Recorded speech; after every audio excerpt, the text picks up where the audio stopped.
This is The Wheel Weaves, a Wheel of Time podcast with no spoilers. Welcome, listeners. I'm your host, Dani, and I'm the first-time reader who's going through this 15-book series chapter by chapter. As always, there's no spoilers past the chapter we're covering, and that means it's totally safe for first-time readers. I'm joined by my co-host, Brett, who's a longtime fan, and he's acting as my tour guide on this journey. We'd like to acknowledge and thank our executive producers, Brandy and Kirkwood, and Andre the Man in White. Before we get into things today, we just want to thank and welcome some new patrons to the Wheel Weaves Patreon team. So thank you so much and welcome to Nils, Meul, and Gabor, Girst. We'd also like to acknowledge Zach Ingrum, who increased his pledge over at patreon.com/thewheelweavespodcast. Thank you so much for your support and your generosity. It really means a lot to us and we appreciate it. In this episode, we're talking about chapters 29 and 30 of The Shadow Rising. Yeah, so chapter 29, we have Homecoming, and chapter 30, we have Beyond the Oak. And I kind of talked about this last episode, but I picked Homecoming as my favorite chapter of The Shadow Rising. I can see that. I was going to ask, do you get it? Do you see it? I see it. It's emotional. I feel like when I think of my favorite scenes or chapters in books, like my personal go-to are like fun, exciting, funny, unpredictable, like when lots is going on. For sure. And I knew that your favorite probably wasn't going to be like that. Well, okay, but I picked like exciting ones for other books. Yeah, you have actually. So this is kind of this is my mentality, because I'm not saying this is the best chapter of the book. No. Because there's so many great chapters. It's just your personal favorite. It's like the most, I could see it being emotional and memorable. Yes, I think that's the important thing for me, because there's some scenes in this series that just stick with me. Yeah. And I'm sure a lot of people feel the same way. And I'd actually kind of be curious to know, like, other people's, if they are on the same page as me. But there's some scenes... somebody just today said they're very excited for this episode because of this chapter. It's like, I remember it. I remember the scene. I remember exactly, like, all the little nitty-gritty details. And it sticks with me. And it's just like, that's why I have to pick this chapter as my favorite, because of the one obvious scene. Okay, so before we get into that, do you want to start us off? Yes, I got a fun fact, because it's not going to be all like, doom and gloom and stuff. No, and there are things to talk about that are funny. There's actually a lot of really funny stuff that happens here too. So my fun fact for today, it's a neat little reference we get from the gift that Bane and Chiad give to Mr. Salvir. Okay. Yeah, it's the ornate silver pepper mill that's topped by some fanciful creature that's half horse and half fish. Okay. So, did you think about this at all? Nope. Okay, not at all? I didn't even write it in my notes. Okay, all right. Well, that's the gift. Now, it's either a neat little reference to a seahorse, because it's like half horse, half fish. No. I don't think so. Okay, well, also, but because it's from Tyr, most likely, which is like on the coast, so seahorses might be a real thing in Renland. Seahorses don't look like a half fish, half horse. Like, I'm picturing a mer horse. A mer horse. Okay. Yeah, like a centaur, but like horse head, fish tail. Okay, but this is option one. So keep in mind, I said it might be this or. So anyways, but yeah, I was going to say Perrin might never have seen a seahorse before, obviously, because of like ocean dwelling. So fair, but it would seem fanciful. Arguing that a seahorse does not look like a horse or a fish. Okay. Yeah. Well, the seahorse is going to be really upset about that name then. But anyways, the other reference, it might be to the hippocampus or the hippocamp, which is also a seahorse, but is from Greek and Roman mythology. Okay, and extra fun fact, there's a hippocampus in your brain, and it's named that because when it's dissected, it's actually the shape of a seahorse. Oh, okay. And the hippocampus is basically your main... It's tied to your memory, short-term memory center. Hey, that's kind of neat too. Yeah. Okay, so people have been asking me for more neurofacts, so I'm just going to slide them in. Get like a nice mix here. Okay, so I want to talk about the hippocampus from mythology. So to describe it, it's usually portrayed as either the curled tail of a seahorse, but sometimes not. But then also a much like horseier top half. Yeah. So not like the actual seahorse. Yeah. But in the Iliad, Homer describes Poseidon, which is the god of horses and of the sea, as driving a chariot drawn by hippocampi. And it depends on the time period whether they have 2 hooves or 4 hooves. Right. So like if there's just like the front feet that are the horse feet. Right. And if it's the Little Mermaid, then King Trident is pulled by seahorses. Nice. There you go. Yeah. So nice little, and then one last connecting point here about the hippocampus. The coins that were minted in the Real City tier, which is what the Wheel of Time tier is based on. Right, okay. So those coins showed the patron god Melkart riding a winged hippocampus and accompanied by dolphins. Okay. So again, tier, because Okay. seahorse. Sure. Yeah. Okay. Everything connects. There you go. Yeah. I still like my Mer horse. I do too. Better. Yeah. That's definitely what I picture. Okay. Okay. Either works. It doesn't. Okay. So we have a quick recap here of what everybody's doing. And I need to just put this in every episode because it's been so long since we've heard from like Nynaeve and Elaine, for example. Yeah, it has been. That I don't want to forget where everyone is and who they're with and whatever. Are you tracking the number of days that they've probably been on the ship? Not even a little bit. Okay. I have no idea. Okay. Yeah. Well, I guess I can think about it a little harder because it was 2 days in the ways and then 3 days on this journey. Yeah. And so it's probably been, 4, 5, 6 days. Yeah. I don't know. Yeah. Well, and their journey to Tanchico is supposed to be like 10 days or something like that. Right. Yeah, So, yeah. Okay. Could be like halfway through their trip. I bet they are exactly south in the sea of where... Oh my god, like directly in line or something? in line. Amazing. With the two rivers. For no reason. For no reason. Okay. But... So Nynaeve and Elaine are off to Tanchico with Tom and Sandar. And then we have Egwene at Dream School in the Waste. Nice. And we have everyone else over there ran off into Rhuidean, some without clothes. Yep. And Matt and Rand had, their own unique experiences. And now they're out of Rhuidean. Yeah, on the way back. Yes. Very exciting, because Rand is he who comes with the dawn. Right. Which it is now the time of right. the day. Right. Yeah. Which is actually happening when Perrin is probably still in the ways. Because that was only like one day. That was the same day. Yeah, so that was like they were left. he was like, yeah. Because they Portal Stone zapped over there. Yep. And then went Which into took no Rhuidean. time. Yeah, and then came out after the next morning. Yeah. So Perrin was still in the ways. Interesting. Yeah. Okay. Yeah. So now what's actually going on? Who knows? Yeah. And Not it's like, me. are we looking for some like worldwide event to sync everything up? I don't know. I am not. But I did note a full moon Okay. in All right. these chapters. So like maybe. Yeah. We'll tuck it away. Yeah. Okay. So Perrin, Fael, Loyal, Gull, Chiad, and Bane survived the ways and are now in Manetherin. Perrin did some dream exploring and found Brigida and a scary non-human named Slayer. Uh-huh. Who Very cool name. seems familiar, but we're not sure. Yeah. We're not sure what's going on. Yep. This guy's killing all the wolves. Ooh, okay, Everywhere. okay. So, well, that's what we think. Yeah. Okay, so, plus we got the whole snakes and foxes doorway thing Tower of Genji. revealed. Very cool. Okay, so let's get into chapter 29. There's a picture of the dragon's fang, quite literally this time. Yeah, I was going to ask, like... Quite literal. There's Okay. a literal dragon's fang being carved Scrawled all onto over the doors. place. Yeah, it's all bad. Yeah, and we're still in Perrin's point of view, so we pick up with Perrin and crew traveling into the two rivers toward Emmons Field. They're traveling for 3 uneventful days out of the mountains. It's summer, but it's much chillier than Tyr. Yes, he's become accustomed to the temperature. Got it. Yeah. So, he is internally struggling about his relationship with Fael. He is still, clearly on the train where he doesn't really want anything to do with her, but he still cares for her. Yeah. He wants to take her back, but he doesn't want to give in because of all the tricksy stuff she did and how rude she is all the time. Yes. And plus, keep in mind, this entire time, it's like he's coming home to die, so he's on this, weird middle ground where he's kicking rocks, or, throwing rocks at her, however you phrased it before. I did. Throw the rocks at her.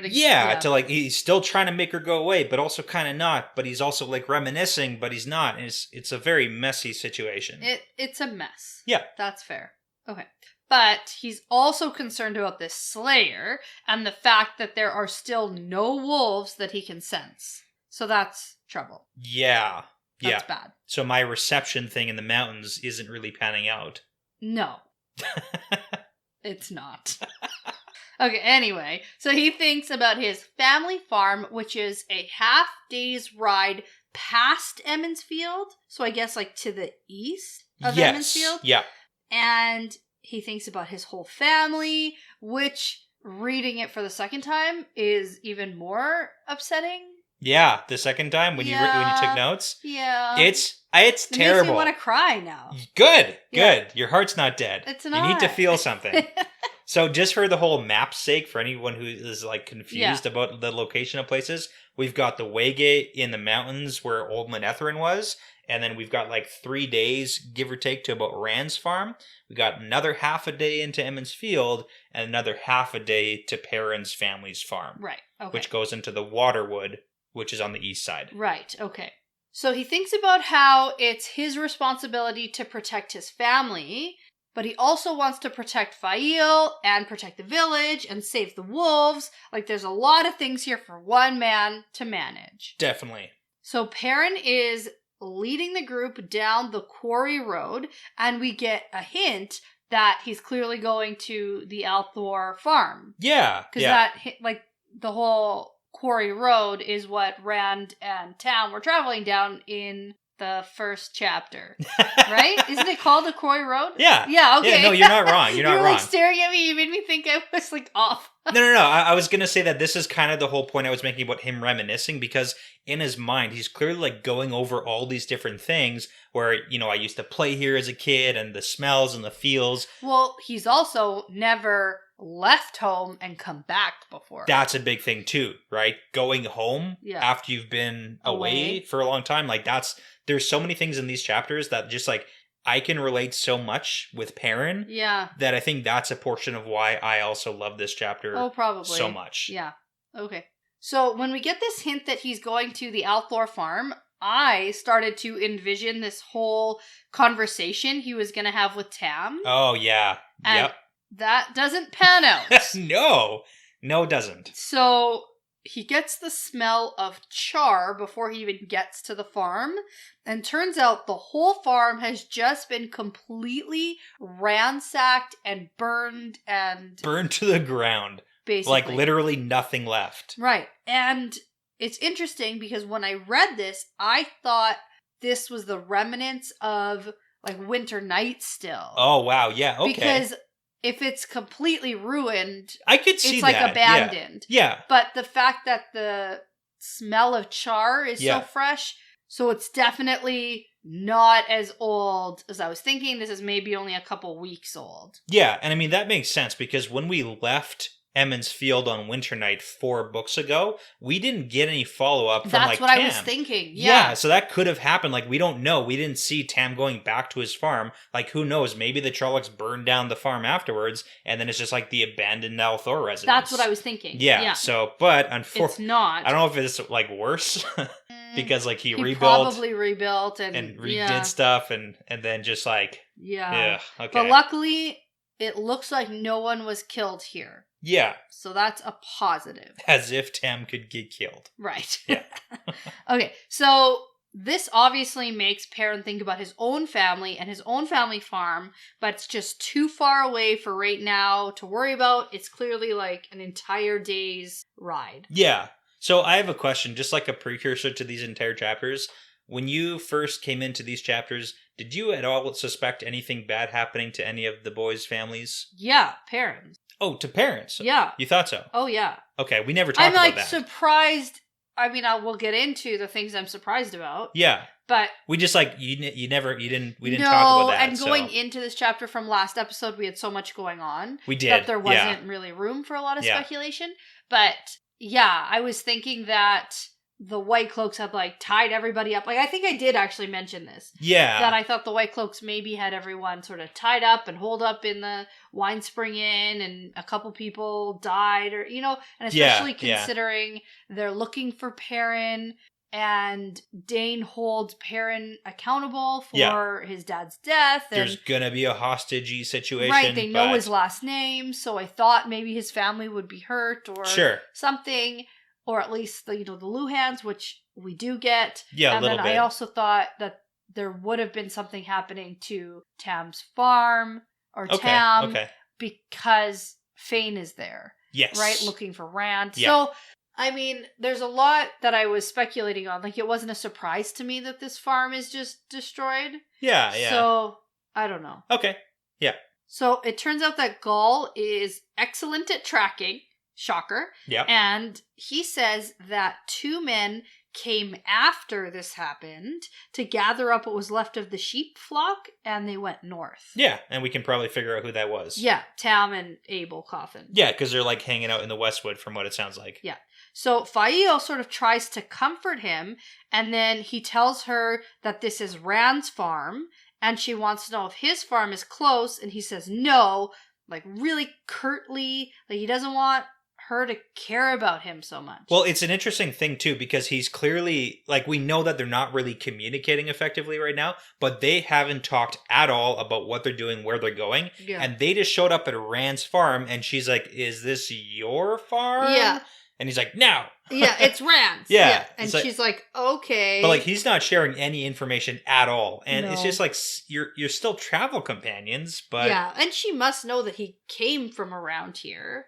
yeah, like they right? know Like, it's she the knew area. a little bit. Yeah. But Clearly, like, not enough, so. no, but even if he was like, oh, my family owns a farm outside of Emmonsfield. Like the first farm you go to. Yeah. It's realistic to assume, like, is this your farm? Yeah. But no. No, it's not. No. So he thinks, like, what more can I do to drive her away? And then Gaul has some terrible advice about how you'll never get rid of her if she loves you. So, Yeah. okay. Yeah. I mean, that's not bad advice. He's probably right about it. Well, Like, it's not going to work. not really. I mean, if you communicated effectively, that's one way to do it. But Write a strong breakup letter. yeah. Yeah. But we're not going to get that. So they have to camp here for the night, and then Perrin's plan is to sneak away in the morning before the sun is up. And so that's what him and Gaul do. That happens immediately. Immediately. Yeah. And Bane and or Chiad He doesn't know which one. is up and on guard, but doesn't wake Fael Yeah. when they're leaving. Let's talk about that. Why didn't the maidens who are watching them go, why didn't they say anything to Fael? Like, they're on her side. They are on her side, but it's also kind of a messy situation. Yeah. I think they're basically just Are they just, like, staying out of it, or? maybe. It's like a weird, it's kind of weird, it is right? a weird stance for them to take, but I think maybe after the 3 days of, like, no talking, no banter, like, it's not fun anymore. Sure, Like, yeah. maybe their whole thing was that it was, like, fun and funny. Yeah, yeah. And they're kind of getting sick of it now, Maybe so it's like, boring now. maybe to they them. want to talk to her by herself for a little while. I have no idea. And just the way that everything else progresses, we can talk oh, about when yeah, we they come to probably it, so. should have just woke her up. But, like, But it's like, is that better or worse, or? I Okay. don't know. Yeah. But Gaul and Perrin get to Emmonsfield, and I have to tell you, at this point, I was super worried. I was expecting another, like, winter night morning.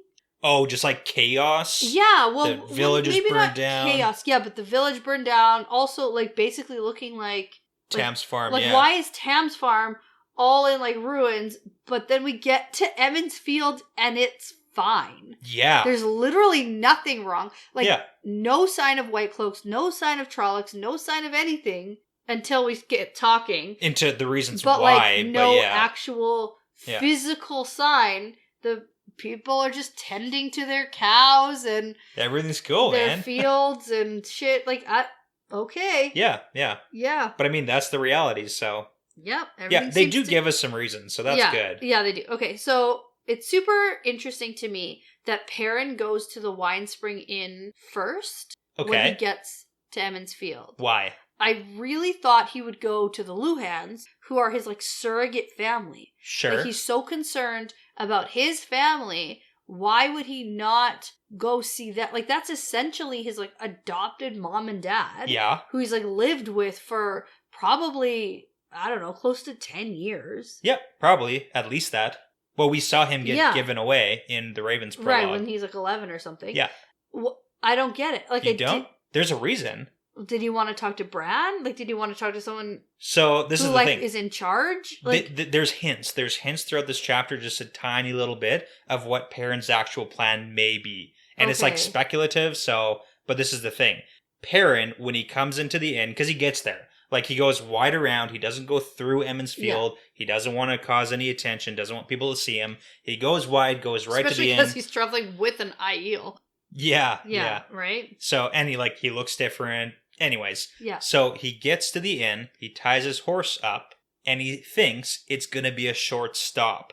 So, it sounds like his intention is to go to the inn, talk to Brand the mayor, because he's the guy in charge, and then go immediately to the White Cloaks. I don't think he's planning on going to the Luhans or his family. Oh, he's not planning on seeing anybody. He's not going to talk to anybody because his thing is come home, sacrifice myself, save my family, the Luhans, everybody, by giving myself up. And the people who are closest to him are the Luhans and his family. And those are the people who can probably talk him out of, or at least put up a big fight. Yeah. Talk him out of doing what he's going to do. That's probably fair. So I kind of see it as like he's going to give a message. So he wanted to talk, maybe give a message. Give a message, maybe say find goodbye. out from Bran where are the White Cloaks. Yeah, that sort of like thing. figure out what's going on from Bran the mayor and be like, okay, this is my goodbye. Because he does tell Bran, I'm going to give myself up. Yeah, he does. So that's part of the plan. And then just go and do it, and then he's gone. Right. So that's kind of what I think. Okay, that makes sense. Yeah. Okay, got it. Yeah, because why would you want to go? Like, why wouldn't you visit your family? Well, if I came home to die to sacrifice for my family, I don't want to be talked out of it. I don't want to go see them because they're going to do everything they can to, like, stop me. Fair. Yeah. Okay. So, he heads in, and Bran and Meryn Alvear are in there. And that was actually a shock to me. I thought maybe they weren't going to be there. I still didn't really know what was going on here. Did you have any, like, flashbacks to Nynaeve's accepted test? No. Her big fear, her big thing was coming back, and Emmons Field is like taking over and different. And there's like a weird new wisdom. Yeah, and okay. It was like Milena or something. I have no idea. Was the wisdom from a different place came down, and then Bran was dead because this new wisdom was like poisoning children and the men. Yeah, it was bad. And it's like this was Nynaeve's big issue. Right. So not quite that bad. Yeah.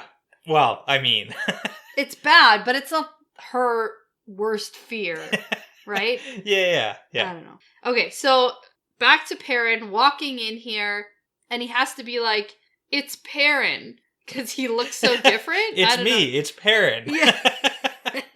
And then we get Mistress Alvear immediately asking about Egwene. Okay, but also I just want to point out, when they look at him, she's like, hey, you look different because your beard and your ... And nothing. then she's like, oh, your face. And you're nothing. But it's like, his eyes. Yeah, definitely his eyes. He's probably like bigger too. Oh, yeah. Like more muscular. Oh, probably. So. Yeah, so she's also like, hey, is Egwene with you? Yeah. Is Egwene okay? Fair question. Yeah. And Perrin says, like, she's not with him, she's safe, and he thinks about her going back to Tarvalin or still in Tyr with Rand, and that's where we sort of get the hint that Perrin doesn't know anything. Yeah. And the reminder that he left before they did. Yeah, he left before the meeting. Yeah. And he might not even know the other girls are going to Tanchico. No, so he definitely, I don't think so. He doesn't know anything. No. But yeah. But I mean, okay, the other scene, or one of the other scenes that hits me right in the, I totally relate to this, is this next scene too. I'm Perrin in this circumstance 100%. Okay, so is this where Perrin tells Meryn that Egwene is becoming an Aes Sedai? And she says, I know, she wrote me letters. Yeah. And then Perrin feels super guilty because he didn't write any letters. So we got a little bit of a prediction time going on here, because clearly Egwene has written at least 3 letters, more that haven't come because I guess the mail service isn't that good. Right. Right? And Nynaeve has even written some. Yeah. And then Perrin's like, I didn't even think of that. Yeah. Like, writing my family, I've been gone for like a year and a half, maybe. Yeah. Maybe a lot. Like, we don't know exactly. But do you think that Matt or Rand have also written letters? I don't think so. No letters have been written? No. Only from the women? Yes. Not the guys? Nope. Okay. So that's just like 100% I feel that and I get it. Yeah, I get it. That makes sense. Yeah. I'm always on you. Yeah. To be like... You call my mother way more than I call my mother. That's accurate. I know. Yeah. I'm surprised when she calls me instead of you. Yeah, so. I know. Yeah. It's like, oh, did Neil not answer her phone? Yeah. I do think it's interesting that Egwene has talked about Elaine and Min as new friends she's made. That's so nice. It's so sweet. Yeah. Or are they nice girls? And Perrin's like, I don't know, I think so. Like, I don't... Well, clearly it hasn't been mentioned, like, Elaine's the daughter heir of Andor. No, clearly not. Yeah. Yeah. And so this is where we get Perrin introducing Gaul as an Aiel. I gotta say, this is, like, my favorite, second favorite, top scene of the entire... Like, it's so funny. Yeah, it's good. It's so good. Yeah, well, because they are clearly very surprised, but then also have manners. Because they're like the innkeepers, right? So they're supposed to be like, oh, my guests. Well, right? previously, like, the only thing the Emmons Fielders knew about Aiel is they're, like, savage black-veiled Aiel. Right. Like, that's all they know. They don't know anything else. Yeah. So... And here, Perrin is just, like, friends with one who's, like super, super nice and polite. And he's like, yeah, I'll protect your roof or something. But this is... What does he say? Marin is the best. She doesn't skip a beat. She's so good. She is on it. She is good at being hospitable. Yeah. And apparently knows some Aiel courtesies? I don't even think I would say that. I think this is Marin going with it. Oh, really? 100%. Oh, because he's like, okay, so this is the sequence. Gaul says... It made me wonder about her and her past. I was like, oh, she knows what to say. No, she's going with it. So Gaul says, may you always have water and shade, roof mistress. I ask leave to defend your roof and hold. And then Marin says, a gracious offer, but you must allow me to decide when it is needed. And he says, as you say, sure, you know, also, honor. Here's a gift. And here's a gift, and he presents this golden salt cellar. Yeah. From probably Tyr. Isn't it like a bowl? No, salt cellar is like a salt shaker. Oh, okay. Yeah. I thought it was like a bowl. I don't know. Okay. No, that's what Ban and Chiad give. Oh, okay. One's a bowl, and then the other's the pepper grinders. Oh, good. So matching set. Yeah, yeah, it's good. So, but anyways, I think it's 100% Marin going with it. Yeah. Yeah, I mean, when would she, like, I have no idea. That's what I thought was, like, maybe... We've got no hints at, like, secret history. No, but she might know some, like, customs or something. Yeah, I don't think so. I don't think so. She might. Like, there's a big maybe, but I would prefer it than Marin. Yeah, just like made this up. Yeah. Okay. Yeah, because she, like, doesn't want, you know, Aiel doing stuff. Yeah, okay, I have, like, Gaul gives her a gold bowl. But no, it's not a bowl. Salt shaker. And Perrin hopes that Marin doesn't find out about it being looted from the Stone of Tyr. Yeah. And I have something to say because looted is a fancy word for stolen. It's not, it's neither. No. I know that. But let me tell you, Perrin thinks of it as looted. That's because he doesn't understand either. And I put in brackets, or one fair and square, question mark? It's part of the fifth. Because that's what you were going to say. Damn right. I knew you. Yeah. Gotta defend them.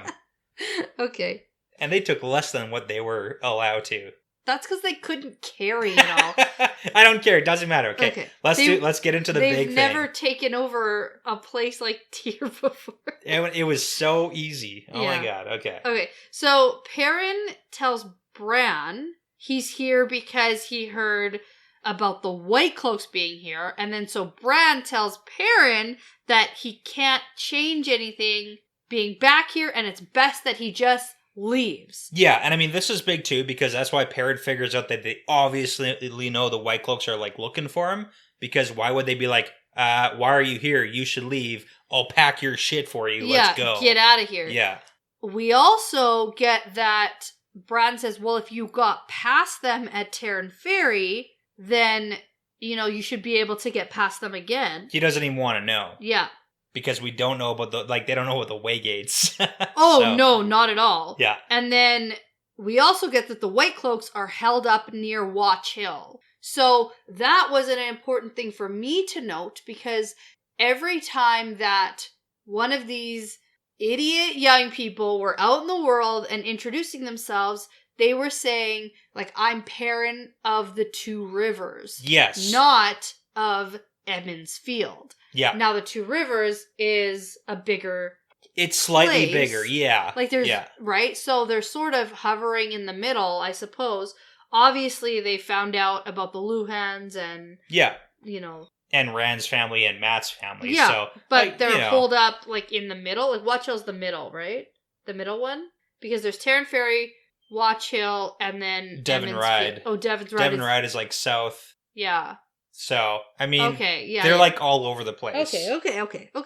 So then we get a lot of conversation and a lot of back and forth about how Perrin should leave, and he says he can't because, the White Cloaks are here for me, and then Fael bursts through the door, followed by Bane and Chiad. And she clearly has heard what he's going to say, like what he said. Yes. So, was she like waiting at the door? I don't know. Yeah, well, she heard Perrin talking about giving himself up, and that pisses her off. But also, briefly, Perrin wonders where Loyal is. Yeah, he's not here right now. Yeah. He's like crouching in the kitchen. Which is like, where is he actually? Yeah. So, Fael is just yelling so many insults. Like berating. So many insults at him. And then she asks him why the White Cloaks would even want him anyway. Oh my god. And they should have had a conversation. Finally, he tells the truth and communicates and says that he has killed White Cloaks and they think he's a dark friend. Yeah. So, it's kind of interesting too because Fael clearly watched him kill White Cloaks. Yeah, I was going to say, like, we saw Fael watch Perrin free Gaul and kill like a dozen White Cloaks with him. And then Lan saw Fael like running away or whatever it was. Yep.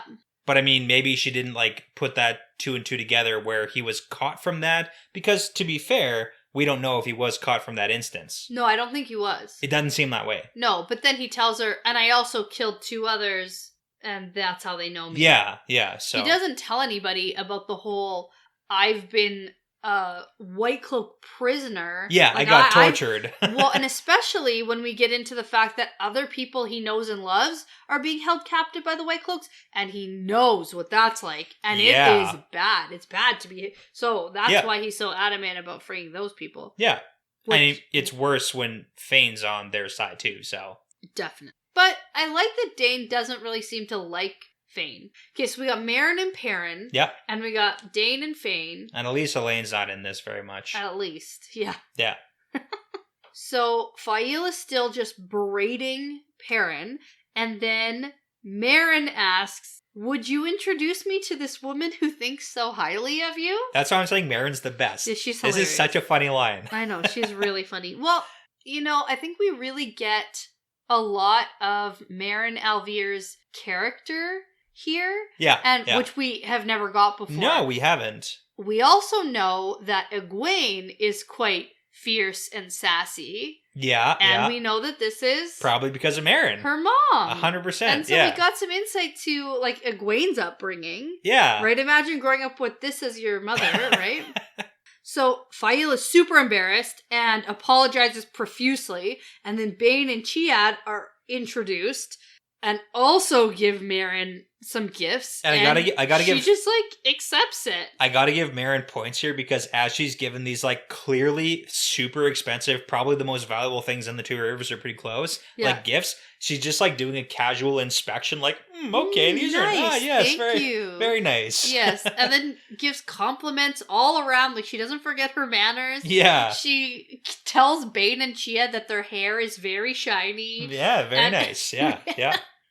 Compliments Fael's dress. Like, she's just so funny. You work in hospitality. Right? You know. Yeah, and make sure that everyone gets hot towels. Yep. And is washed up before getting their tea and baking. Get that road dust off your face. Yeah, it made me want some tea and honey cakes. Right? See, I'm not crazy. Yeah. I'm not crazy. Yeah, you're not. You gotta eat what they're eating because it sounds so delicious. Yeah, it does.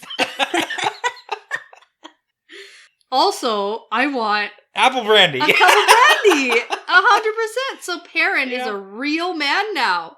Okay, so this is like a double-edged sword here because number one, I understand Perrin coming back and he sees the gesture of giving the cup of brandy as a thing like, hey, you're a man now. You're not the boy who would get a glass of warm milk or whatever. Watered down wine whatever the hell that something. was. Yeah. But yeah, it's like he's growing up and he sees that other people like respect him. But in reality, he wants, like, Bran wants Perrin to drink the brandy because he's going to tell him in a moment that his entire family, everyone he's ever been related to. Okay, you're spoiling it. We're not there yet. It's just like, the second read is just like, oh my god.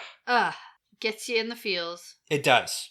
It does, though. It does. Okay, so Perrin gets his cup of brandy and they get back to their conversation about how Perrin can't just turn himself in, and Perrin says that the White Cloaks are not nice people, and they say, we know. Yeah. Can I say one more thing about why I appreciate this scene so much? Yes, of course. Yeah, I think that the reason this scene hits me so, strongly is because I never really realized how accurately depicted Perrin's reactions are. Yeah. Until I realized how accurate Perrin's descriptions are. Well, like, okay. Like I you didn't never know. realized until you realized. I didn't realize until like I experienced the same thing. Yeah. It's like when you get hit like that, it's like your brain stops functioning. Shock. And the bare minimum of like what your body's trying to do, and it's not making sense, and your brain can't even like comprehend what's going on. Yes. And it's just it hits so strongly because it's so accurate and so real. Yeah. And I cannot forget this scene, and that's why this is my favorite chapter. I got it. Yeah. I got it. I got you. Yeah. Okay, a little emotional break. Yeah. Gathered ourselves. Moving on. Gonna need something a little stronger than wine. Some apple brandy. To get through this next part here. So this is where Bran tells Perrin that his family is gone. And Perrin thinks that it's just the farm, like Tam's farm. But like, nope, they're all dead. Yeah. So this is just heartbreaking. Like everyone in his family, his brothers, his sisters, his aunts, uncles, because we got that generations of families lived in the same houses. Yes. We learned at like the very beginning that Tam and Rand were the exception. Right. And that's how it works in the like real world too, where it's like generations of families. So he had his sisters, his brother, his mom and dad, his uncles, his cousins, like literally the entire Ibarra family line is now gone. Done. And buried under some apple trees. It's so heartbreaking. Yeah, it's not great. And the back and forth, and we kind of talked about this in our little pause break. Well, because Perrin is in shock. Like, he doesn't have a lot of emotion. And he's just sort of mulling through, but then he also realizes that he's like crushed a silver that's metal what I was saying. Cup. It's like his brain isn't caught up to his body, and his brain has reacted with him crushing the goblet, and he doesn't realize why there's wine spilling over his hand, and then he's like, "Oh man!" And then he tries to pull the cup apart to fix together, it, and then he gingerly puts it down, and it's like his brain isn't working right now. He's in shock and he doesn't notice. And then he's like, why is everyone looking at me? Yeah. And it's like, you're not comprehending what's going on. Right. And we talked about it. It's like everyone does have different reactions to this kind of thing. Yeah. But I think it resonates with me too because I am a parent. Yeah. Where this is my reaction. Fair. Yeah. Got it. Then this is where we find out that it actually wasn't the White Cloaks, which is a surprise to me. I was going to ask if you believe that. Yeah. I mean, that's what Marin says, and that's what it appears, but it's like... I believe it because of how easily they say that Tam's farm was White Cloaks. Yeah. Like, why would they Well, lie? It's like the three boys... Like, not necessarily that they're lying. Maybe they do think that. It's just like the three boys' farms all got attacked / raided, whatever you want to call it. But is it why would they assume it's Trollocs if it wasn't? I don't know. That's what I'm asking. No, I'm just speculating. Well, when I was reading it, I didn't question it. Yeah, sometimes you got like your big radar going wee. Well, what this did for me was added another like layer to the puzzle. Okay. This turned it into a double-sided puzzle. Yeah. Right, where the pieces are even more difficult. And I was thinking that it might be Fane, and Fane might still have a connection with the Trollocs that are here. Yeah. Somehow. Okay. Like, I'm not sure. It surprised me. I expected it to be White Cloaks. They said it's Trollocs, but I believed it. Okay, so new question because of what you just said there. We've got Trollocs in and around the two rivers. Do they have any connection with... We've seen Fane, like... Well, he's the one who brought the Trollocs in the first place. Yeah. And I would put an asterisk because he like guided them and then the fade and there was like a power struggle. Yeah. He definitely, Fane was the one who relayed messages that got the Trollocs there. Exactly. In the end. Then later we saw Fane take control of the Trolloc party. Yeah. So do these Trollocs have anything to do with Fane? and then also he's with the White Cloak. So it's like kind of a messy situation. Yeah, but there are also Myrddraal in the ways. Yeah, too, which Fane didn't get along with. And he doesn't seem to be getting along with a lot of Fades right now, so it's like maybe they're not working in I cahoots, actually have no idea. What's the dynamic here? Yeah, it's very but we confusing. get that Trollocs are attacking the countryside all over the Two Rivers, and I just said, what's going on? Whole bunch of messiness. Yeah. So, yeah. I think this is just more stuff that I'm not supposed to get right away. Yeah. But it frustrates me that I can't quite figure it out. Yeah. Because the White Cloaks seem to be the only real protection that the Two Rivers folk have. Which is like also weird. It's also bad. We learn that it was White Cloaks at Tam's farm and the Cawthon place, which doesn't make sense either. Because it was Fane. Yeah. It was Fane doing his little vengeful, I'm going to get you, Althor. Yeah. But and I'm going to torture everybody you've loved. Right, but then why is Matt part of that? Like, why does Fane care so much about all of them? I don't know. Good question. Yeah. And then I also had a side note with Tam's farm and the Cawthon place being attacked. Like, when did Tam and Abel, is that his name? Yep. Go to Tarvalin? And did they have a run-in with Dane outside of Tarvalin? Ooh. The White Cloaks. Okay. Another layer. Yeah. Probably not, but... Possibly not. I'm speculating. In and around the same timeline. Yeah. I like it. It's possible. Yeah. So we got some good news at least here because Rand and Matt's dad are alive and hiding in the Westwood. Yeah. So that's positive. We get some information on what's been going on here. Mm-hmm. So we have Daisy, right? That's how I say it. Daisy Conger is now the Wisdom. Days. It's Days? I'm pretty sure it's just Days. You can say Daisy. I like it. But she's a little rough and tough. She is rough and tough. That's why Daisy's funny. Okay. It works. It doesn't matter. She's doesn't. the Wisdom now. Yeah. And some Congers and Coplins being dicks are all White Cloak groupies. As per usual. Yeah. But they're like working together now. Yeah. Which is like... Yeah. Even worse. So Perrin has to leave because they're going to tell the White Cloaks, specifically Lord Bornhald, that he is there. And so Perrin thinks that this is Jeffrem. Which is not true. Remember where Jeffrem is? Dead. He's dead. In the ground. Yeah. Fell in a riff in the ground. That was the Falma battle. It was. Yeah. Ran over the cliff into the fires. That's what set everything off with them going across the country. It is. Back and forth. Back and forth. Yeah. So we get more things. Padan Fane is with the White Cloaks, but he is called Ordeath now, but they know him as Fane, but he won't respond to that name. Yeah. So really funny that's happening. Well, and I had a speculation about that a little while ago. Yeah. I was like, how is he going to show up as Fane, but he's just going to do it. He's going to act like a crazy person. Yeah, he insists he's not Fane, but Bran is like, I've seen that nose. Yeah, he's like, I know you. You're Fane. You came here all the time. Yeah. So, but I mean, that's the funny thing. But then Perrin tells them that Fane is a dark friend. He heard him say that. Yep. And he's the one who brought the Trollocs on Winter Night. Yeah. So that's bad. Yep. We also learn that the White Cloaks have arrested and taken Matt's mom and sisters. Yeah. And the Luhans. Yes. So that's also bad. They're keeping them prisoner. Yeah, it's interesting though, because we got Tam who got to the Cawthon place in time to stop them from taking Abel, but did they already take the women? Yeah, so that's kind of like... How did that work? I mean, okay, so here's some speculation. So number one, got to give props to Tam for killing 4 or 5 White Cloaks before he then escaped. Yeah. And then got off to the Cawthon farm. So I'm thinking like maybe Abel was like in the field, and then as they were showing up, he was able to pull Abel aside. So it's like if the girls and the mom was in the house, like it's just something that's going to happen. If you're like, yeah. All right. So Fane hates all 3 boys now. That's really what we get. Well, we also know how Fane treats prisoners because he totally, but maybe sort of kind of murdered those Tinkers. Oh, right. And Definitely. He was like, oh, they just disappeared. They ran off. They were scared. I don't know. I didn't do anything. Yeah. But Meryn says that the White Cloaks protect them from all the Trollocs around, and they need them to be, like, safe which seems weird.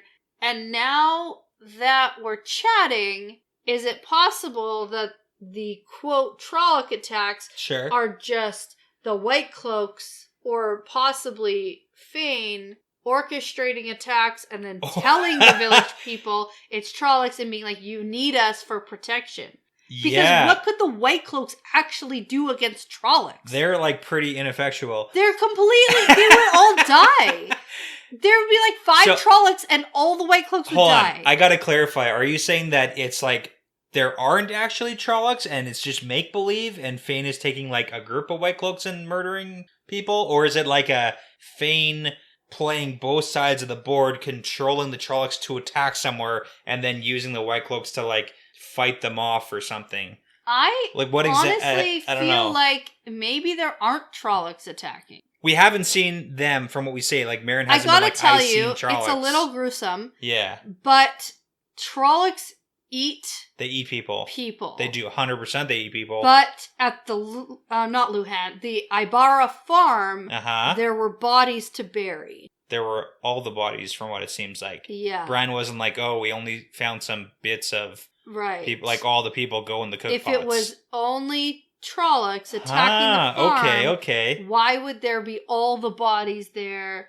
Unless they're like under control and we're told not to. But like, why would the Fades be like, don't eat these bodies? They need to be buried. Well, because if it was to scare Perrin. Okay, I could see that. I don't know. I mean, that's a good question. So I don't know now. Hey, okay. I'm thinking that there's no way White Cloaks could protect anybody from Trollocs, though. Like, that's the main thing. I don't buy it. In this story? No, I don't no buy way. it. I don't. Okay. Ooh, the wheels are turning. Can of worms. Yeah. I like that. All right, moving on, though. Because I don't have time to worry about that right now. There's so many other things to worry about here. Let's get introduced to this new character. Right, because we get Bane, who thinks this is dumb. You ask lions to protect you from wolves. Yeah, this is a bad plan. Chiad's like, why don't you just fight? I've seen these boys from here fight. Like, don't they have the same blood as you? You guys should be fine. Yeah, and then Bran sighs and mentions someone named Lord Luke, who says that they should fight the Trollocs. Yeah, I think the funniest thing is when you were reading this out loud, you were like, I was like, who's Lord Luke? I was like, who the hell is this? Should I know who this is? And then Perrin immediately thinks, who's Lord Luke? And then Meryn immediately answers me and Perrin.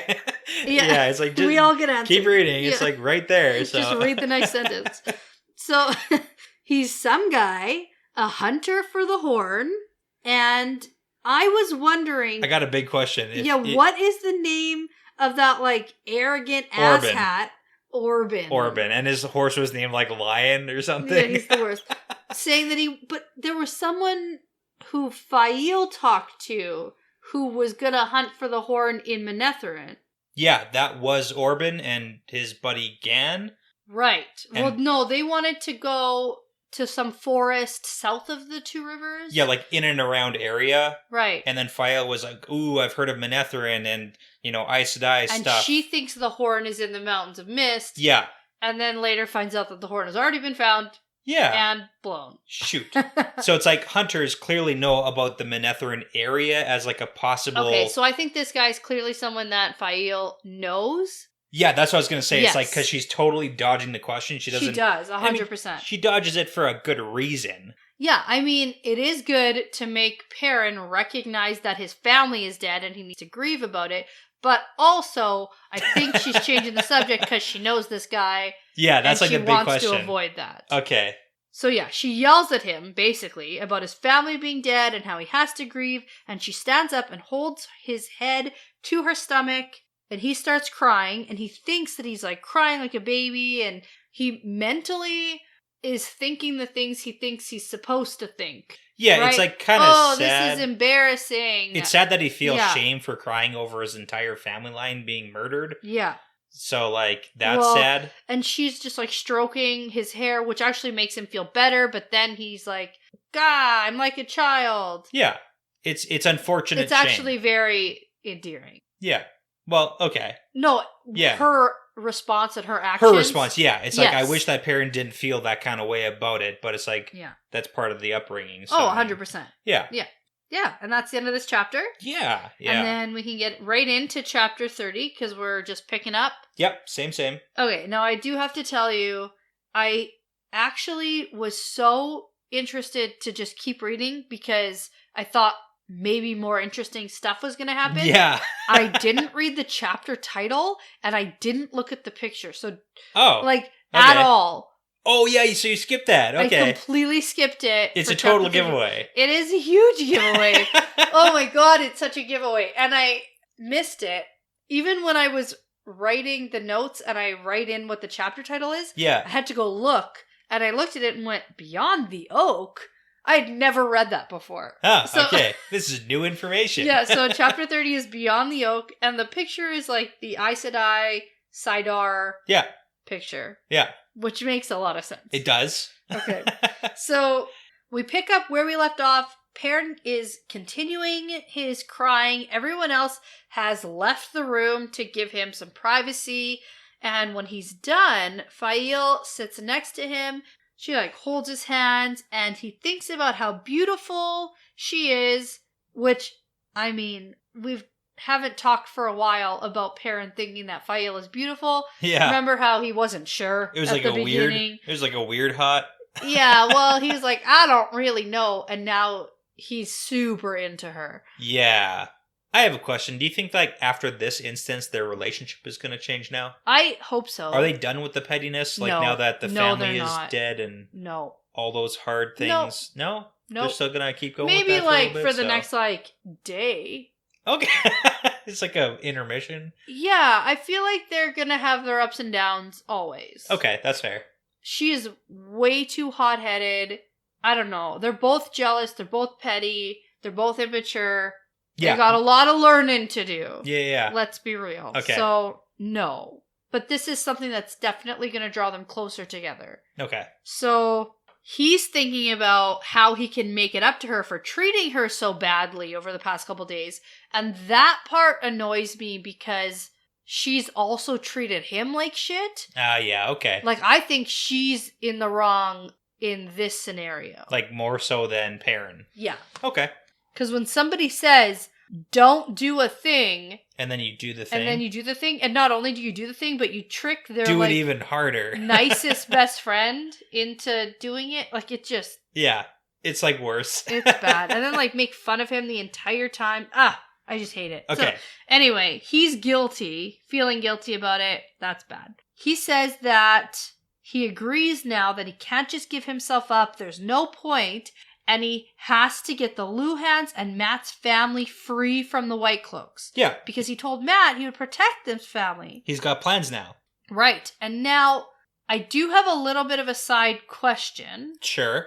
Because Matt didn't feel as strongly of a pull to go back home with Perrin. Okay. And his rationale was, my name wasn't in the rumors. Sure. He heard about, Rand's family, and he heard about Perrin's family. Yep. Right, the Dragon Reborn and the guy with yellow eyes. Yep. But he didn't hear anything about himself. If he had heard a rumor with his name and his family, would he have felt a stronger pull to going back? Because clearly his family's involved. His farm was attacked. Yeah. His dad's in hiding. Fane knows Matt Cawthon. 100%. But I'm not talking about Fane. I'm talking about Matt, and specifically, if he had heard that his family was actually legitimately in trouble, if he would have had that pull to go. Well, perspective-wise, I would say no. Because the pattern needs him to go to Ruidian and do all that. Yeah, it's clearly Perrin's the chosen one to go back to the Two Rivers. But even Perrin had that thought process when he walked up into the Althor farm, which is burned He's right to the Rand, ground. you should be here. Rand should be here. But it's really? Should Rand actually be here? Should all three of you boys be back in the Two Rivers? Yeah. Probably they'd not. have a better chance of winning if all three of them were there. Yeah, but who cared? Yeah. Okay. You're going to offend all the Two Rivers folk. Who gives a shit about the Two Rivers because it's a small piece of the puzzle? Yeah. Right? And that was Rand's point of why he's not coming back, because it's hey, if I don't do the things I gotta do, everything dies. not just my village. Yeah. Okay. So, yeah. I just had to bring it up. So, no. Okay. I mean, I didn't think so, but I No, it's a good question, though. pondered. Yeah. So now that parents decided there's no point in giving himself up, Fael starts making plans and says they have to find Tam and Abel and maybe talk to this Lord Luke. Yeah, okay, so this totally sounds like she knows them. Yeah. Because she's like, oh, he'll probably want to take charge. But, not everybody's sensible, something, so. Something. But it's like, that's the kind of like, does she actually know who this guy is? I Because know. she still hasn't answered. Well, we sort of get that this guy is not the same guy as before, because I couldn't remember his name. Yeah. So... It doesn't seem like it's Orphan. Yeah. It doesn't mean that she doesn't know this person. No, I think she does. Okay. That's the page you're on right now? now? Yeah, I think she does. Okay. Yeah. So she also tells Perrin that he should visit his family farm, and he's just like, too soon. Not yet. Yeah, he just found out. Not yet. Like she's very passionate. Yeah. She's very... Let's immediately go visit the graves of all of your entire family line. Yeah. This is so, like you it's just crazy. Finished crying because... And she's like, okay, here are the things we have to do. Defeat the White Cloaks. Meet Lord Luke. Do this. Find these guys in the woods. It's been 8 minutes. Come on. And go visit the graves of your entire family who died by a Trolloc attack. Like, yeah. Not just the men. But the women and children too. Yeah. I know. Okay. It's sad. It's so sad. Oh, man. Okay. Yeah. So Brad puts his head into the room to tell them that there's an Ogier in the kitchen drinking tea. I love Egwene's parents. They're so funny. Give me one set of parents to talk to in the Wheel of Time. Yeah. I bet they'll be...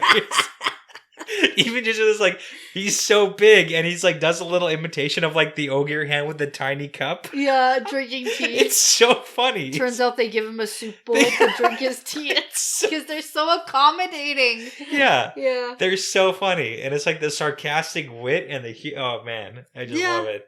Yeah, they're good. Yeah. They're good. They're good people. They're good people. So Perrin tells Bran that he's not leaving, but he can't stay at the inn. He doesn't want them to get in trouble. Yeah, it makes sense why Bran was peeking out the windows every 30 seconds. Yes. It wasn't to look for more Aiel. Yeah. He's scoping over a bunch of snitches. Yeah. So Meryn thinks that it's best for Perrin to go and leave. And then there's a funny exchange between Fael and Bran about women forcing you to do things they think is best and men being sensible creatures who just need to be shown the best path to choose. Yeah. It's a funny back and forth. It's a funny banter. Yeah, I'll give it to you.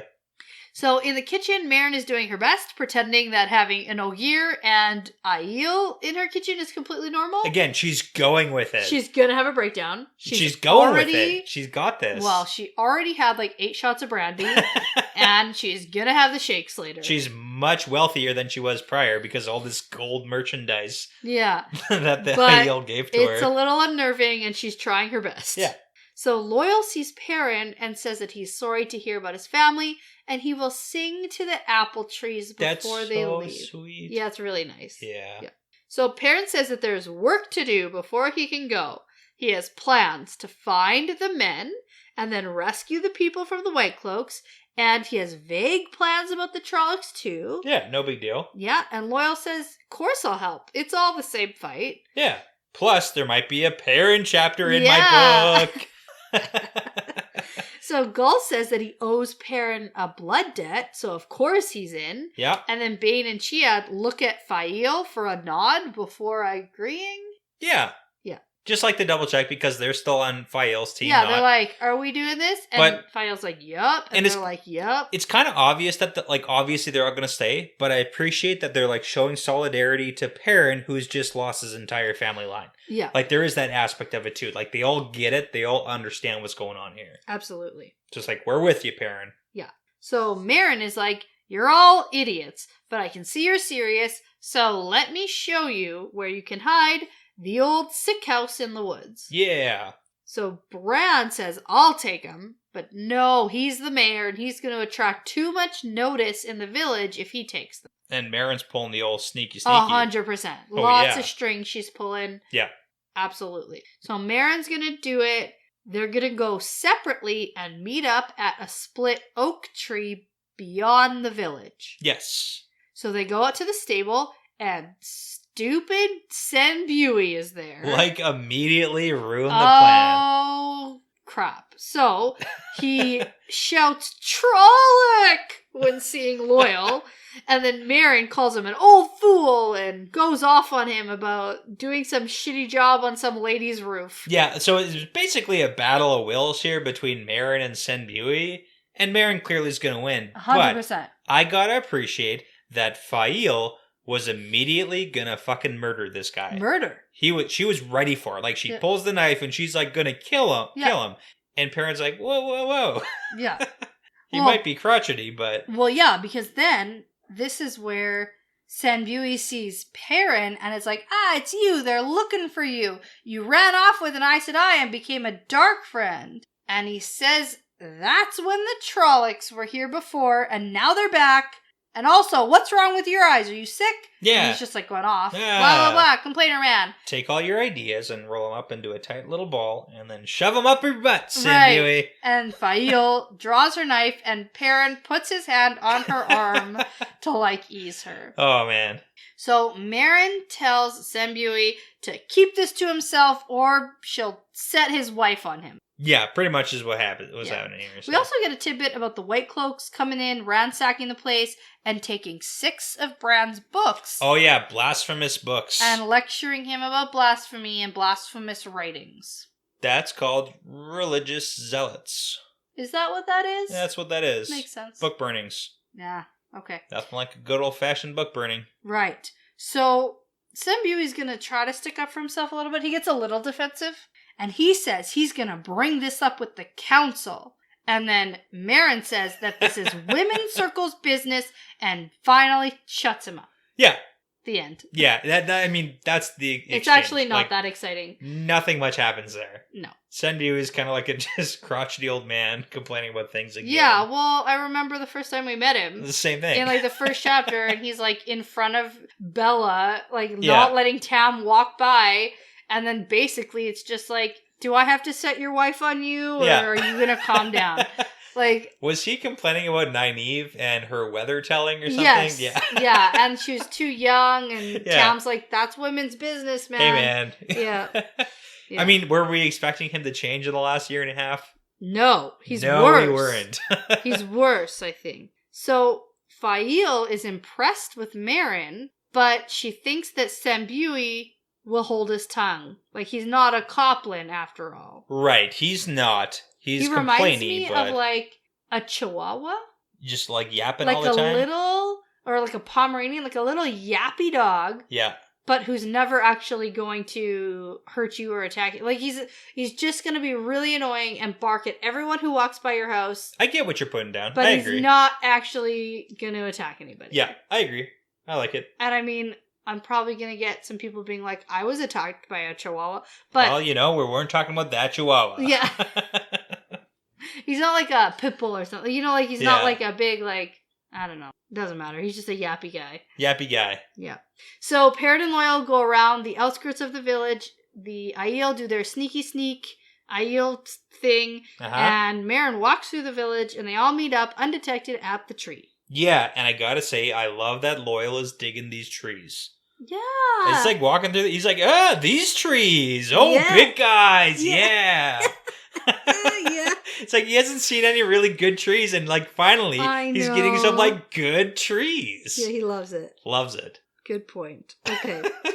So they all start walking together. Marin insists that they walk and not ride. Perrin thinks about where Tam and Abel might be hiding and how he needs to get a look at the White Cloak camp to know how to invade it. Suddenly, he catches the scent of a man, and the Aiel crouch with spears ready. Ooh, action scene sort of. Not really. I mean, kind of. More action than we've seen so far. Yeah, so Marin says to be at ease, and I totally thought this was going to be Tam and Abel. That would make sense because it seems like we're going to go see Tam and Abel. How many times do I need to think that two men somewhere are Tam and Abel. I mean... Before I get Tam and Abel. A few more times at least. Do you remember that when I did that? No! What? On the ship where Matt was attacked. And the two guys came and attacked him.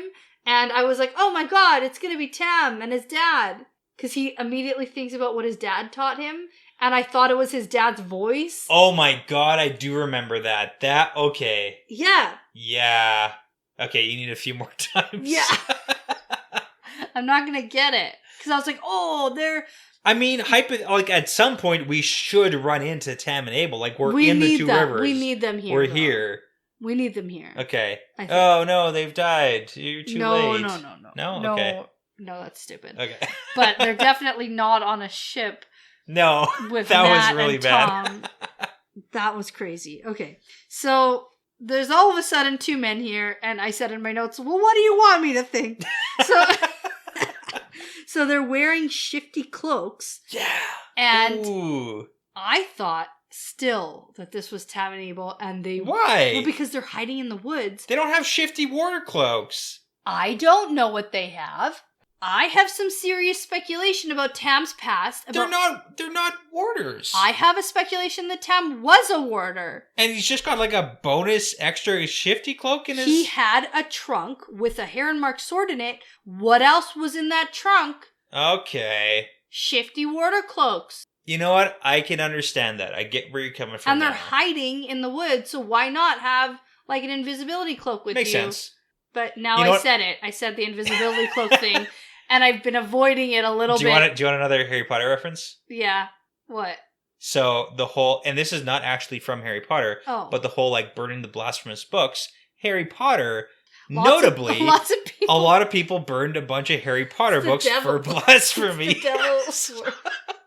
Magic is the devil's work. Boom, Harry Potter reference. I know. Well, there's been a lot of times where in the episode they make reference to the shifty cloaks, making it look like they're just floating heads. Yeah, they're invisible. And I haven't wanted to do it because it's so terrible. It's so bad. But it's the invisibility cloaks with the floating heads. It's clearly a camo cloak. That's okay. We can take a shot for this. Okay, that's fair. For Parents' Family. Aw, that's... Oh, God. Okay, go get it.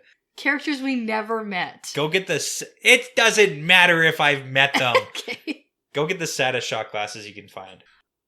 Okay, I don't really know how to interpret sad shot glasses because every shot glass we have has a fun memory or someone's gifted it to us, and shot glasses are inherently really fun. Yeah, so not these ones. So what I got, we have a set of shot glasses that are just plain. Well, they're like shooter glasses. Yeah, these are just the bar shooter glasses. They're boring and sad. Yeah, mine has an orange tinge to it. Yeah, blue. And you got blue. All right. Okay, cheers to Perrin's dead family. Oh my god. An invisibility cloak. You know what? There's a correlation there between dead families and invisibility cloaks. Oh yeah. Because Harry Potter. Because Harry Potter and all his family's dead. Yeah. Oh yeah. We haven't done that in a while. The bubblegum vodka is less bubblegummy and more vodka than I remember. Yeah, it is. Yeah. Okay, so we were just talking about the dudes who popped up in shifty cloaks who are clearly warders. Yeah. Clearly, Perrin doesn't recognize them. Yeah, it's clearly not Ron and Matt's dad. Okay. Perrin right away is like, there's warders here equals there's Aes Sedai here. Yeah, why didn't you tell us about the Aes Sedai? It has to be a secret. Yeah, because it's Nanya. It's Nanya business. Nanya business. Nice. Nice. Moana. Yeah. Yeah. Good. So, Meryn kept telling them that this is women's circle business for a reason. Yeah, and I mean, I guess that makes sense too, right? Yes, definitely. So, we get that the warders' names are Thomas and Ivan. Yep. And let me tell you... There's an extra H? No. Let me tell you about this H. Okay. So Ivan gets the H that Thomas is missing. Oh my god, I love that so much! I didn't realize... Oh man. Yeah. That is so good. Yeah. Isn't wow. Isn't that yeah, funny? that is good. Tomas and IHVON. You know what? I don't know what I was expecting, but it wasn't that. Yeah, I know. That was a good reaction. I am so pleasantly surprised. The vodka hit you well. I It like was. how hard you laugh at my joke. That was quality. Thank yeah. you. Okay. But it's super accurate. Yeah, I got to recover from this. What'd you think? I didn't know what you were going to say. Oh. Yeah, no, that's great. Okay, so anyway, this warder is like, this is a super strange group you got here, lady. Yeah. Aiel, Ogier, Yeah. Yellow-Eyed Dude, and Fael's got No, not only Yellow-Eyed Dude. Yellow-Eyed Dude who the White Cloaks are searching for. Oh, because they're totally just going around and be like, oh, there's a dark friend with yellow eyes. Yes. Yeah, that's what's happening. Yeah, and then Fael with a knife. Feisty woman with a knife. Cool. Which you should always be aware of. Right. This is like the new Justice League. Why? I don't know, because I was just thinking of like group costumes that people dress up as. Oh, do you want to dress up as this group? I do. Okay. We need more friends, I think. Yeah. Oh, man. It just makes me laugh. Who's going to be the feisty lady with knives, right? Like, which one of our cats can we dress up? Yeah, the feisty lady with knives is like the Aquaman. No one wants it. Except now. It's, the guy with the Now shirt it's off. cool. But it used to be a little twerpy dude with a seahorse. Yeah, hey, seahorse. Hey, seahorse. It all okay. Full circle. All right. Huh? Where are we? Okay. Perrin is pissed that Yeah. Marin kept this secret. But turns out the best way to keep a secret is not to tell anyone That's true. That's true. That's actually a good point. It's such a good point. Best way to keep a secret, don't tell people the secret you're supposed to keep. Yeah. Also, don't share your bed with your husband so you don't talk in your sleep. Oh, yeah, some women. Yeah. Yeah. More than one. Yep. 2, in fact. Cool. So, hey. Plus, they agreed to keep it a secret. Well, yeah, because we also get this interesting take because the Aes Sedai were in Watch Hill when the White Cloaks showed up, and then the women's circle there passed the Aes Sedai down to the women's circle in Emond's Field to keep them for hiding. Yeah, yeah. And Thomas is like, hey, why have you not kept this a secret from this group? Like, that's a good idea, keeping it a secret. What made you tell? Yeah, and it's like, it's a good reason. She said good and sufficient reason. It better be a good reason, so... Yeah, so why were there Aes Sedai up in Watch Hill? And why are they here now? Oh, yeah, okay. I feel like I know the names, of the warders. Well, it's funny, because we do know the name of one of the warders. And we know whose Aes Sedai that is. No. Oh, no, did you not do your homework? No. Are you kidding? You didn't do your homework. You don't know. No. You don't know. Okay, we know. Okay, who are the Aes We Sedai that I know? What do you mean, who are the Aes Sedai? Like, all of the Aes Sedai you've ever been introduced to? We only know, 5. Okay, go. Is one of them Varens? It might be. Okay. You gotta go further. Ivan? You gotta go further Alana? before I tell you. No, Alana's a green, right? So she would have more than one, probably. Sure.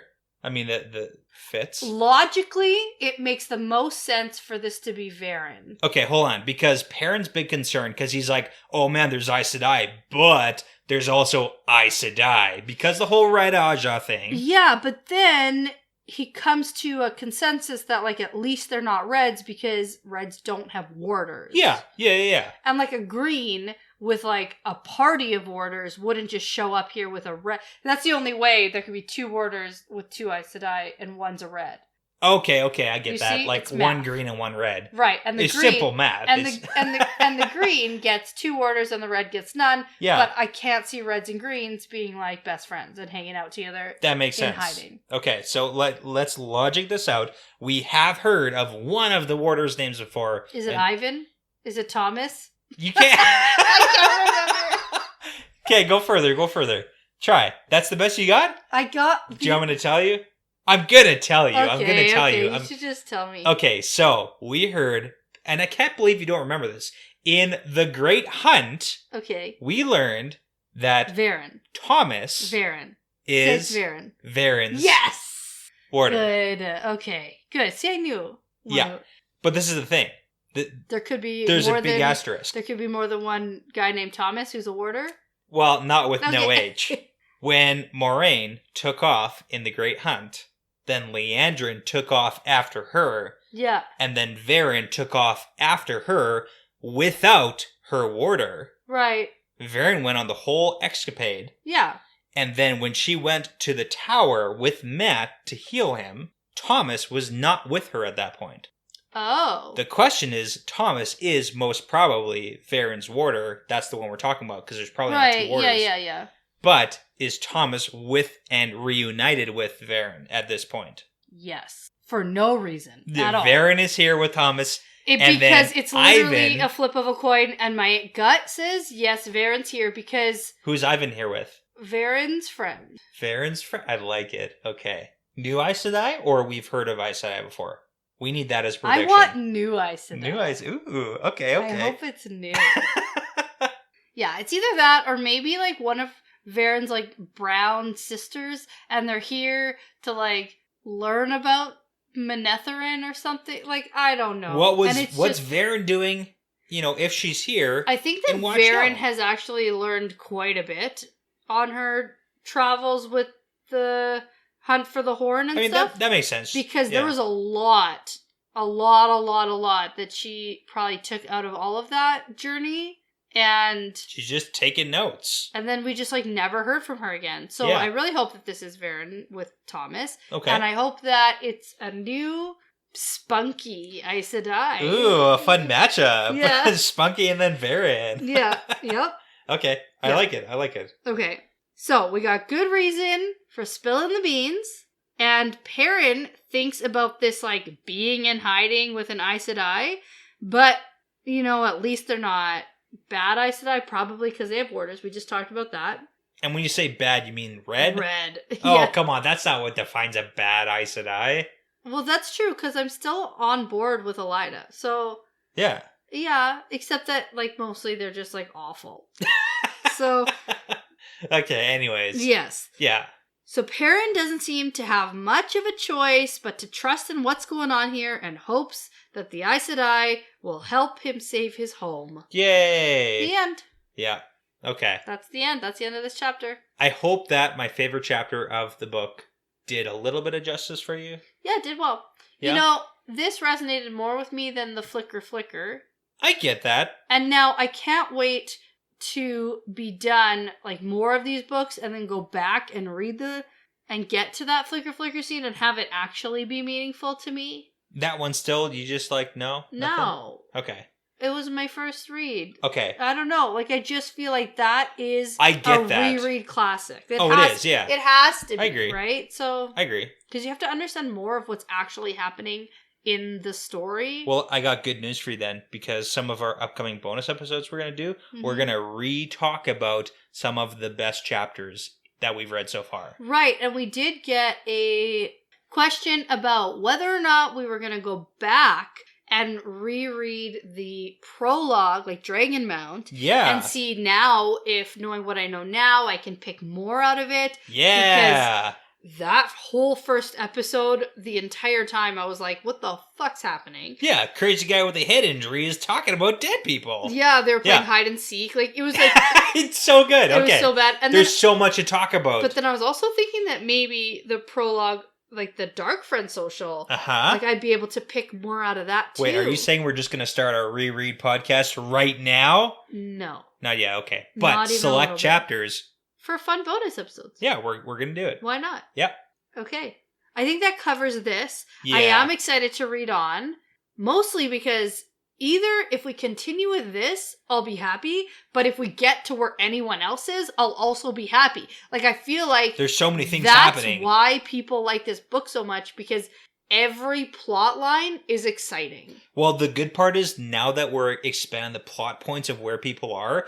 There can be less of the, boring, 3 days have passed, and more like the jump back and forth. Yeah. And we'll come back to people once they get where they're going. Cool. Okay. And just before we sign off here, we have a giveaway happening on Instagram right now. Yeah. So this comes out on Tuesday, and our giveaway will close on Friday, February 26th. Yeah. And this is a very exciting one. This is the best thing we've ever done. So we've partnered with Andy Laugh Designs. Yeah. And she is a wonderfully talented artist who has done a beautiful rendering of the Wheel of Time map in a watercolor medium. Yeah, that's the one that we have, that we Yeah. got given as a gift. Yeah, we got this from my family Yeah. for Hanukkah. But then we reached out to Andy, the artist, and we've made a little bit of friends with her. We've made this connection, and she's offering one map that we can use as a giveaway. Yeah, so very exciting. Very exciting. So head over to our Instagram at the Wheel Weaves Podcast, where you can enter to win your very own Wheel of Time map. Yeah, so if you're listening and you're not following us yet, do it. Go do it. Enter. Check it out. Yeah, get a free map from Andy. It's great. We love it. Yeah. And I think with that being said, this is definitely part of the pattern now. Yeah, it's part of the pattern.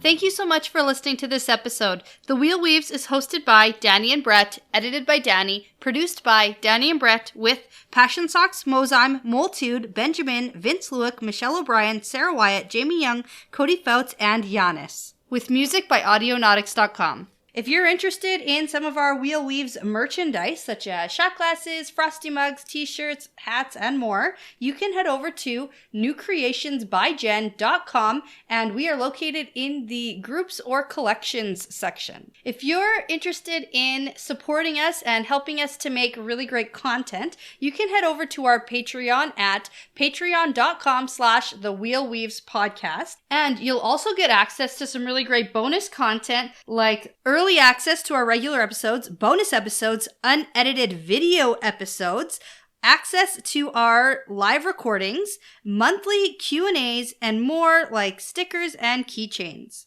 Don't forget to find us on social media. We're on Instagram and Twitter at The Wheel Weaves Podcast. We'd also love for you to join the conversation over at our Discord, and you can find the link to that in our bios on those social medias. We'd love for you to tell a friend about us. Referrals really are the best compliment. We'd love for you to leave a review and subscribe. That really does make a huge difference. Thanks so much again for listening. This really is part of the pattern now.